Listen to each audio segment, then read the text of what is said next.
So it's often humbling to have to submit to someone else, to lower yourself, to submit your body. We're talking about back-breaking physical labor. That's so humbling. To serve others, even if in a communal cause. But these nobles would not bow their proud necks.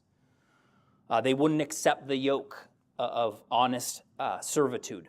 It was shameful. The leaders of any people, any society, even any company, are given their authority not for their own benefit, not in order to get glory for themselves, but in order to glorify God and to serve their people.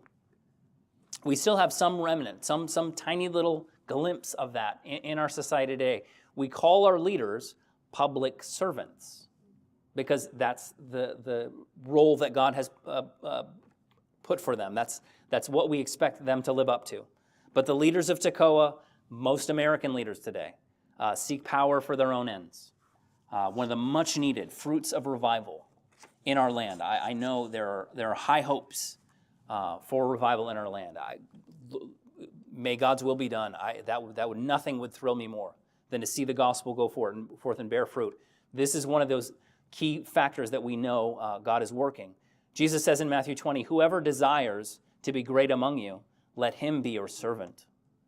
And whoever desires to be first among you, let him be your slave, just as the Son of Man did not come to be served, but to serve and to give his life a ransom for many."